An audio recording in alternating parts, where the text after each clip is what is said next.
नाजरीन, सबसे पहले बात करते हैं बाबरी मस्जिद की।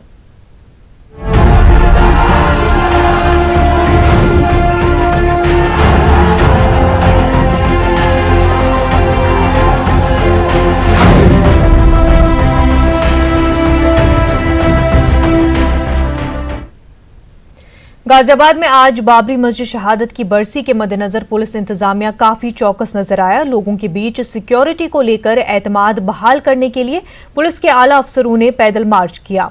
पुलिस फोर्स के साथ अफसरान हसास माने जाने वाले इलाकों में घूमते रहे।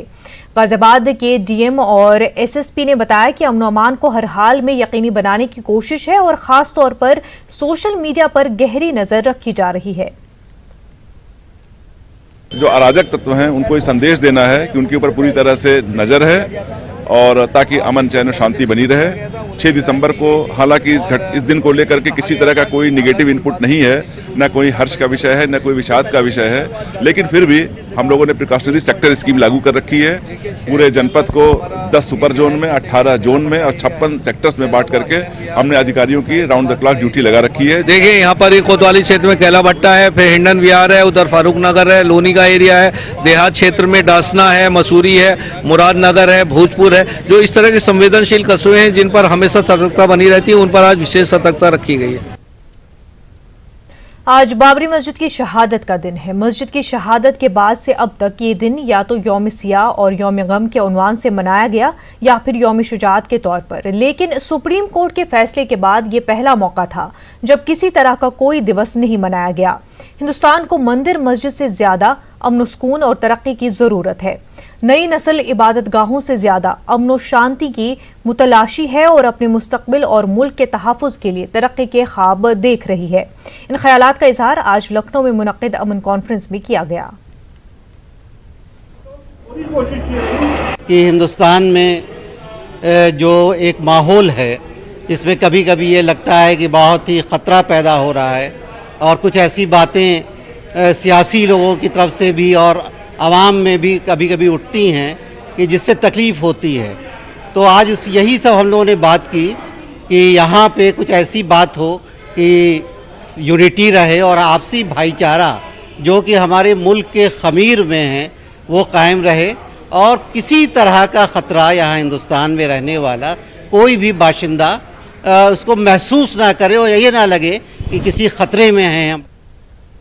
6 दिसंबर सन 1992 को बाबरी मस्जिद इन्हदाम के वाक़ये के बाद से बरसी के मौके पर मुस्लिम समाजी और मिली तंजीमें इस दिन को यौम गम और यौम दुआ के तौर पर मनाती रही हैं। ताहम इस मामले में सुप्रीम कोर्ट का हतमी फैसला आ जाने के बाद इन तंजीमों की जानिब से किसी तरह की तकरीब या एहतिजाजी जलसे का इनेकाद नहीं किया गया, लेकिन नमाज जुमा के बाद आज मेरठ की शाही जामा मस्जिद में मुल्क में अमन व अमान की दुआ की गई और इस दिन को याद करते हुए अफसोस का इजहार किया गया। इस मौके पर समाजी और मिली जिम्मेदारान ने मस्जिद की शहादत के लिए जिम्मेदार अफराद के मामले पर कोर्ट से जल्द अज जल्द फैसला सुनाने की अपील की है। ये मुतालबा करना हमारा बिल्कुल सही है, जायज़ है कि जो मुजरिम है, जिसको सुप्रीम कोर्ट ने ये कहा है कि उन्होंने जुर्म किया है, उन्होंने गलत काम किया है मस्जिद को गिराकर, तो उसको सज़ा तो दी जाए कम से कम। मसला रिव्यू पे है और उसमें मिल्लत जो है बटी हुई है, इस पर भी अफसोस का इजहार किया गया और ये कहा गया कि मिल्लत को इस सिलसिले में एक प्लेटफार्म पर आना चाहिए। हमने अमन और चैन के खातिर इस चीज़ को बर्दाश्त किया और हमने कोई प्रोग्राम नहीं किया, लेकिन मुसलमानों को दिल के अंदर दर्द है और गम है और इसका एहसास है कि जो कुछ फैसला हुआ वो आस्था पे हुआ, मिल्कियत पे नहीं हुआ, वो मिल्कियत के हिसाब से होना चाहिए था। जिन लोगों ने इसमें हिस्सा लिया है बाबरी मस्जिद को शहीद करने के अंदर, जो लोग से खुलकर कहते हैं कि हाँ हमें गर्व है कि हाँ हमने किया है और उनके खिलाफ कार्रवाई करें। राष्ट्रीय उलमा काउंसिल की कानपुर यूनिट ने आज बाबरी मस्जिद की शहादत की बरसी के मौके पर जिला इंतजामिया को एक मेमोरेंडम पेश किया और बाबरी मस्जिद इन्हदाम के खातियों को सजा देने के लिए फास्ट ट्रैक कोर्ट की मांग की है। और जिन लोगों ने इस मस्जिद को शहीद किया था और आज अभी जो 15 दिन पहले जो फैसला आया कोर्ट का, कोर्ट ने भी इस बात को तस्लीम किया है कि मस्जिद थी, उसको शहीद किया गया है। जब मस्जिद थी उसको शहीद किया गया है तो अभी हमारे साथ इंसाफ नहीं हुआ। क्योंकि उन मुजरिमों के लिए उनको सज़ा क्यों नहीं दी गई। तो हमारी ये राष्ट्रपति जी से अपील है कि वो फास्ट ट्रैक कोर्ट चला करके मुजरिमों को कड़ी से कड़ी कार्रवाई करें और उनको सज़ा दें। बाबरी मस्जिद शहादत की बरसी के मौके पर दिल्ली में पॉपुलर फ्रंट, यूनाइटेड मुस्लिम फ्रंट और एसडीपीआई लोक राज संगठन समेत 1 दर्जन से ज्यादा समाजी तंजीमों की जानिब से एहतजाजी मुजाहरा किया गया। एहतजाज में कसीर तादाद में लोगों ने शिरकत की और बाबरी मस्जिद की शहादत के लिए जिम्मेदार मुलजमीन को जल्द अज जल्द कैफरे किरदार तक पहुंचाने का मुतालबा किया। एहतजाज में मामले में आए सुप्रीम कोर्ट के हालिया फैसले पर भी हैरत का इजहार किया गया। 1885 में जब इस मस्जिद का फैसला हो गया था, मंदिर का फैसला हो गया था, जिसमें यह हुआ था कि 1885 में जो मुकदमा डाला गया था हिंदू पक्ष ने कि उसमें उन्होंने मांगे थे राइट्स कि चबूतरे पे राम जी पैदा हुए थे, यहाँ मंदिर बनाने की परमिशन दी जाए। उस वक्त उस मुकदमे को हिंदू पक्ष हारा था और उस मुकदमे के बाद में हारने के बाद अपील की गई, अपील में भी हारा था, फिर दोबारा अपील की गई, दोबारा अपील में भी हारा था। तो ये जब फैसला हो चुका था 1885 में, तो आज उस फैसले को 2019 में क्यों बदला गया? ये तो घोर अन्याय हुआ है, इसमें जो इंसाफ के सवाल ही नहीं है, क्योंकि कोई सबूत ही नहीं है। एक तो जो है एक गुनाह किया गया, उसको तो दुनिया के सामने दिन दहाड़े गुनाह किया, उसका कोई सजा नहीं मिली। और जो गुनाह नहीं था, क्योंकि मस्जिद बनना कोई गुनाह नहीं था, उसको भी सजा दिया गया कि अभी मस्जिद नहीं है, इसका कोई प्रूफ नहीं है, इस तरीके से करके।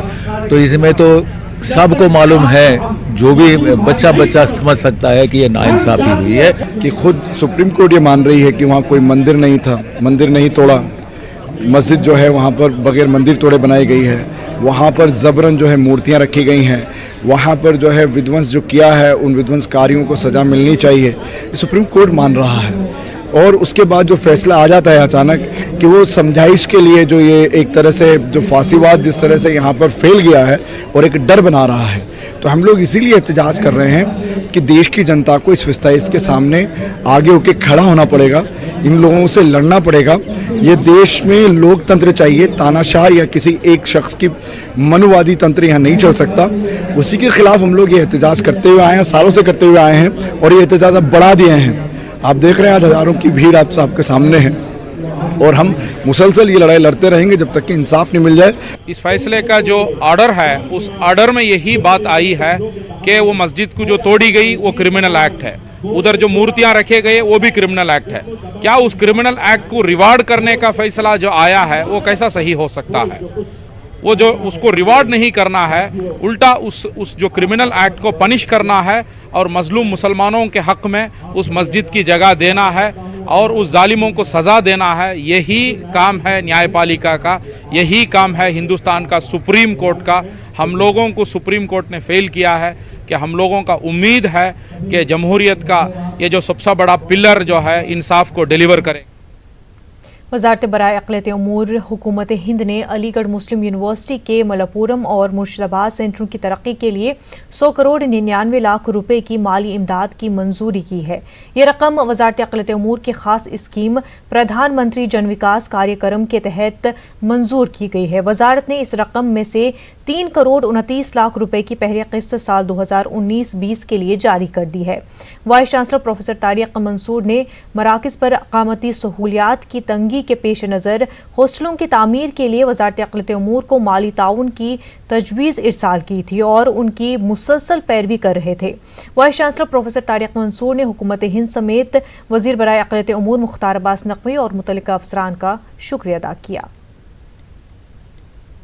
ये फंड्स रिलीज हुए सेंटर्स के लिए 101 करोड़ रुपए, तो ये 2 सेंटर्स के लिए रिलीज हुए। मलप्पुरम सेंटर जो केरला में बेस्ड है और जो मुर्शिदाबाद में वेस्ट बंगाल में है, तो ये हॉस्टल्स के लिए रिलीज हुए और हम लोगों को हॉस्टल्स की ज़रूरत भी थी वहाँ पे। मलप्पुरम सेंटर में भी जो हमारे हॉस्टल्स हैं वो टेम्प्रेरी स्ट्रक्चर है और मुर्शिदाबाद में तो हमें रेंटेड बिल्डिंग है, तो वहाँ तो ज़रूरत है ही हमें।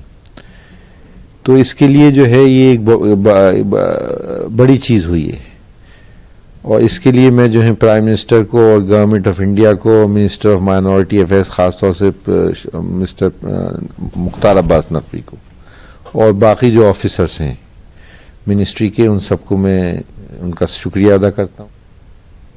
काबीना की मंजूरी के बाद अब हुकूमत की जानिब से शहरियत तरमीमी बिल पीर के रोज पार्लियामेंट में पेश किया जा सकता है। हिंदुस्तानी शहरियत हासिल करने को लेकर शराइत में की जा रही तरमीम पर अपोजिशन जमातों के अलावा मुस्लिम समाजी और मिली तंजीमों ने भी एतराज जताते हुए सख्त रद्द-ए-अमल जाहिर किया है। भी अमेंडमेंट बिल वगैरह, सिटीजन बिल वगैरह है, ये सब बोगस हैं, ये सब बदनीयती से पेश किए जा रहे हैं।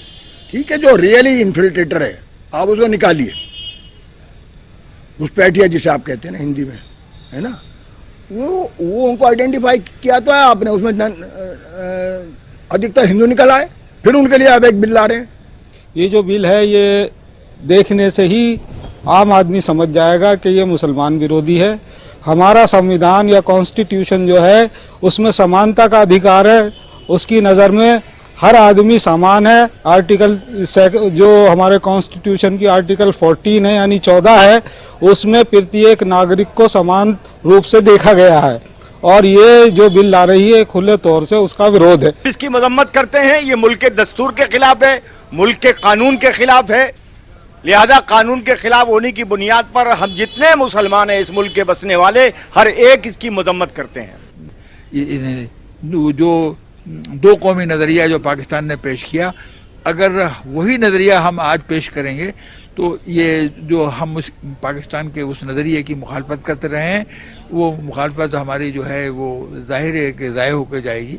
तो लिहाजा हम समझते हैं कि आइन के भी ख़िलाफ़ है और मुल्क के हालात के भी ख़िलाफ़ है, और उससे ये भी मालूम होता है कि यहाँ मज़हब की बुनियाद पर हुकूमतों पर इल्ज़ाम तराशी करते रहने से न तालीमी मसाइल हल हो सकते हैं और न अक़लियतों को अज़मत व वक़ार मिल सकता है।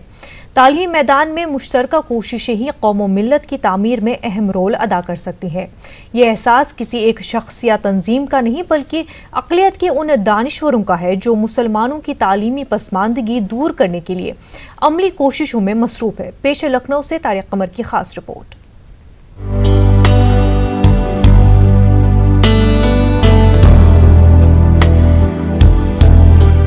अपनी कोताहियों और कमजोरियों को छुपाने और हुकूमत को मोरद इल्जाम ठहराने से तालीमी पसमानदगी तो दूर नहीं हो पाएगी बल्कि मजीद दुश्वारियां ही बढ़ जाएंगी। इसी एहसास के पेश नजर मुख्तलिफ तंजीमों, इदारों और इलाकों के लोगों ने ये फैसला किया कि तालीमी फरोग के लिए मुस्लिम समाज के जिम्मेदार लोगों को मुश्तरका कोशिशें करनी चाहिए और ये कोशिशें मुख्तलिफ सतहों पर की जाएंगी जिससे एक मुकम्मल निज़ाम तैयार हो सके।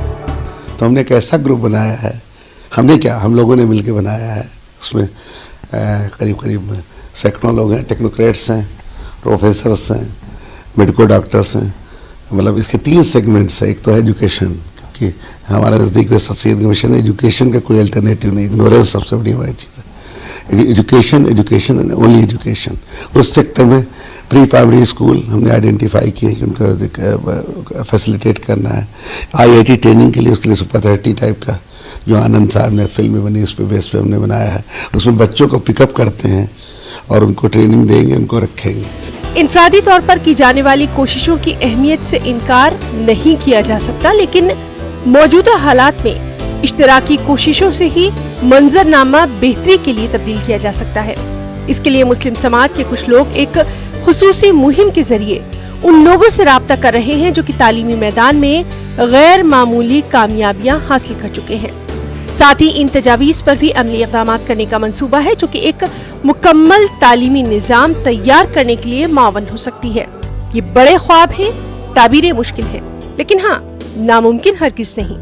सिर्फ हुकूमत की कोशिश करने से हमको बहुत ज़्यादा इसके रिजल्ट्स मिल रहे हैं और ना ही जो इनफरादी तौर के पर लोग कोशिश कर रहे हैं उससे हो रहे हैं। कहीं ना कहीं ये बहुत साफ दिखाई दे रहा है कि जब तक ये दोनों एक दूसरे के साथ नहीं आएंगे, एक दूसरे को कॉम्प्लीमेंट नहीं करेंगे, तब तक जितना भी एजुकेशन की फील्ड है उसके अंदर कोई बहुत ज़्यादा हमको चेंज देखने को नहीं मिल पाएगा। तो ऑलरेडी वी आइडेंटिफाइड, अल्हम्दुलिल्लाह मुझे इस बात पर फ़ख्र है कि एक बहुत हम्बल पीरियड में हम लोगों ने बिगनिंग की थी जिसमें हमारे साथ ब्रिगेडियर ली जैसे लोग रहे और IAS ऑफिसर में आफ्ताब अहमद खान साहब हैं।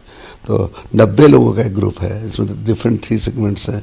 एक एजुकेशनिस्ट हैं, उसमें 2 काफ़ी लोग इन्वॉल्व हैं। That is concentrating more than 50%। मुख्तलिफ तंजीमों से ताल्लुक़ रखने वाले ये लोग ज़कात फाउंडेशन की तालीमी रविश को तौसीफी निगाहों से देखते हैं और किसी हद तक उससे फायदा उठाने की जुस्तजू भी कर रहे हैं, लेकिन साथ ही ये भी चाहते हैं कि इस मुहिम में किसी तरह की कोई सियासी रखनाअंदाजी न हो।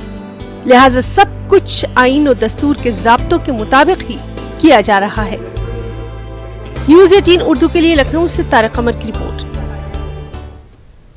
हैदराबाद में हुए एनकाउंटर पर वाराणसी के वुकला बरादरी ने खुशी का इजहार किया। उन्होंने जमकर जश्न मनाया और मिठाइयां तकसीम की।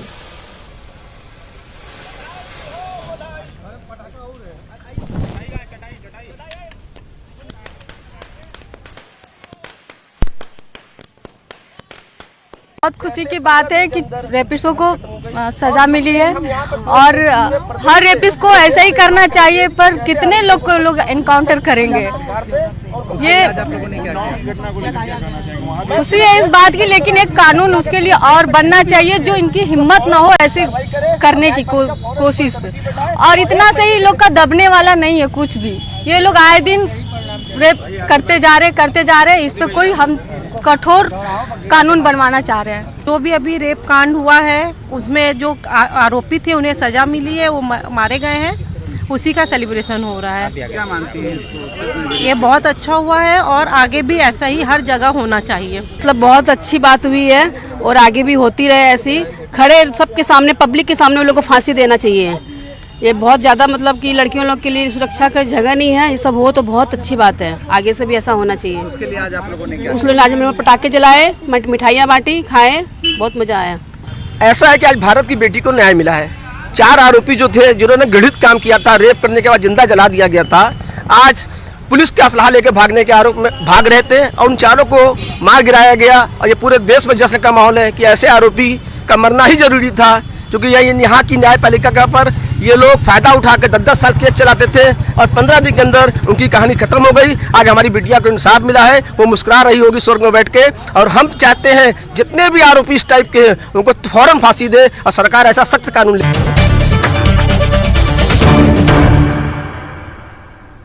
सबसे पहले बात करते हैं हैदराबाद एनकाउंटर की। मैं पर्सनली हर एनकाउंटर के खिलाफ, हर एनकाउंटर किलिंग पे भी प्रश्न उठाए जाए और हर अगर रेप केस हो तो उस पे भी बाकायदा कानूनी प्रक्रिया होनी चाहिए। जो एनकाउंटर किया वो बहुत सही किया। लॉ के जरिए होती तो वो ज्यादा बेटर रहती। हैदराबाद के दिशा आबरूरेजी और कत्ल मामले में 4 मुलजमीन को एनकाउंटर में ढेर कर दिया गया। शादनगर के करीब चट्टानपली पर एनकाउंटर कर दिया गया। पुलिस 4 मुलजमीन को जाए वारदात पर ले गई थी। पुलिस के मुताबिक 4 मुलजमीन भागने की कोशिश कर रहे थे। इसी दौरान पुलिस मुलजमीन का एनकाउंटर कर दिया। साबरबाद कमिश्नर संजनार ने एनकाउंटर की तफसीलात बताई। पुलिस कमिश्नर ने बताया कि मुलजमीन को जुमे की सुबह मौके पर ले जाया गया, जहां 2 मुलजमीन ने पुलिस से हथियार छीनकर पुलिस पर फायरिंग की, जिस पर पुलिस को अपने बचाव में एनकाउंटर करना पड़ा। वाज़ की तफ्तीशकारों ने कल ही 4 को अपनी तहवील में लिया था। वाज़ है कि 26 साला दिशा की 27 नवंबर को इस्मत रेजी हुई थी और बाद में उसे जला दिया गया था।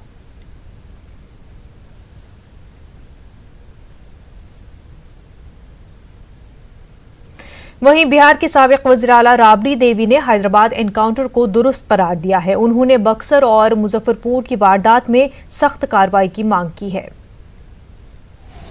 देखिए, जो भी भारत सरकार हो चाहे राज्य सरकार कहीं के हो, इस तरह के घटना होता है तो उसको सजा मिलनी चाहिए और कार्रवाई भी करना चाहिए तुरंत।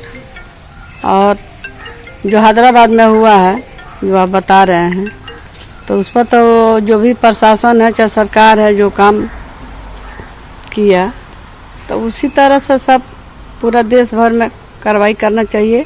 और जो मुजफ्फरपुर में हुआ बाल गृह में, उसका आज तक अभी तक कोई सजाई नहीं मिला है, कोई जांच पड़ताल बढ़िया से नहीं हो रहा है, तो उस पर भी। और बक्सर में भी हुआ है जिंदा जलाने का, उस पर भी कार्रवाई होना चाहिए। बाकी सरकार चुपचाप बैठी हुई है। वहीं चिराग पासवान ने हैदराबाद एनकाउंटर पर रद्दअमल जाहिर करते हुए कहा कि मुलजमीन के एनकाउंटर से एक खानदान को इंसाफ मिल गया है, मगर निर्भया मामला अभी तक जेर समाअत है। बात करते हैं लोक जनशक्ति पार्टी के राष्ट्रीय अध्यक्ष और सांसद चिराग पासवान से। चिराग जी, जिस तरह की घटना हैदराबाद में हुई है, जो महिला डॉक्टर के साथ रेप हुआ था और उसको जिंदा जलाया गया था, उन आरोपियों को पुलिस इनकाउंटर में मार गिराया गया है। वो भागने की कोशिश कर रहे थे, कैसे देख रहे हैं इस चीज़ को? देखिए, कहीं ना कहीं कम से कम एक बेटी एक बहन को तो इंसाफ मिला, पर अगर इतने मात्र से ही अगर हम लोग संतोष कर लेंगे तो मुझे लगता है भविष्य के लिए ये ठीक नहीं है। आज जिस तरीके से मैं सुबह से देख रहा हूँ, डेफिनेटली कहीं ना कहीं संतोषजनक है कि कम से कम एक फैसला तो ऐसा हुआ जिससे कि देश की जनता, हम लोगों को कहीं ना कहीं एक संतोष हो रहा है कि किसी को तो न्याय मिला। पर कई ऐसी घटनाएं और भी लंबित हैं। आप निर्भया कांड को ही ले लीजिए, इतने वर्षों तक अभी तक उनके दोषियों को अभी तक सजा नहीं हुई है। बक्सर में लड़की के कत्ल के मामले में पुलिस के हाथ अब तक खाली हैं। लड़की की पोस्टमार्टम रिपोर्ट आई है, लेकिन उस रिपोर्ट में कत्ल के असबाब का साफ साफ जिक्र नहीं है। रिपोर्ट से वाज़ेह नहीं हो पाया है कि लड़की के साथ इस्मत रेजी हुई या नहीं। पूरे मामले में पुलिस सिर्फ इतना कह पा रही है कि वो पूरे मामले की जांच कर रहे हैं और महलों की शिनाख्त करने की कोशिश कर रहे हैं। बक्सर के इटाड़ी थाना क्षेत्र का जो कांड है उसमें पोस्टमार्टम रिपोर्ट आ गई है। पोस्टमार्टम रिपोर्ट में हत्या के कारण का स्पष्ट उल्लेख नहीं किया गया है। उन्होंने ओपिनियन रिजर्व रखी है। विसरा और फीमर बोन और प्लस वेजाइनल स्वाब उन्होंने जो है रिजर्व रखा है। उसके पोस्ट लेबोरेटरी एग्जामिनेशन के बाद ही कोई स्पष्ट मंतव्य उनके द्वारा दिया जा सकेगा। जहाँ तक अनुसंधान की बात है, उसमें मृतक महिला की पहचान के हम लोग जो है प्रयासरत हैं। वो पहचान हो जाएगी तो उम्मीद है कि हत्या के कारण और उसमें संलग्न अपराधियों का खुलासा हो सकेगा।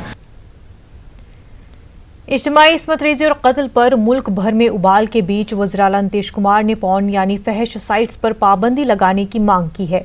नीतीश कुमार की इस मांग पर ओपोजिशन ने तंज कसा है तो बिहार की बेटियां उसकी हिमायत कर रही हैं। हैदराबाद, बक्सर, समस्तीपुर और उन्नाव के हालिया वाकयात के बाद कई गोशों से इस तरह की मांग उठ रही है। जो टेक्नोलॉजी आई है उसका लाभ भी है, लेकिन उसका कुछ लोग दुरुपयोग करते हैं और गंदा काम करते हैं। इसलिए आपको जान लीजिए, पोर्न साइट, एक पोर्न साइट चलता और उस पर क्या करता है, पता चला है कि यही सब गलत काम लड़कियों के साथ जो गलत काम करते हैं उसको वो ऐसी चीजों पर एक लगा देता, खड़ा रख देता ताकि लोग देख लेता। और बताइए, उससे मानसिकता बिगड़ती। तो हम लोगों ने तय कर लिया कि भाई हम लोग केंद्र सरकार को भी लिखने वाले हैं कि भाई पोर्न साइट पर जो इसका असर युवाओं पर गलत पड़ रहा है उसको रोक लगवा दीजिए।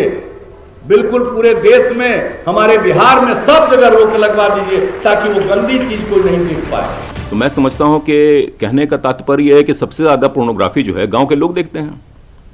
शहरों में ये घटनाएं कम हुई हैं रेप्स की। अगर आप देख लीजिए, बक्सर में भी जो घटनाएं हुई, चाहे इसके पहले भी जितनी घटनाएं हुई थी, वो दूर दराज और गांव सुदृढ़ इलाके में ही होती है। तो इसका मतलब वहां पोर्नोग्राफी देख रहे हैं, ये कह के तो आप कहीं ना कहीं अपने प्रशासन। बुलेटिन में फिलहाल इतना ही। हमें दीजिए इजाजत। आदाब।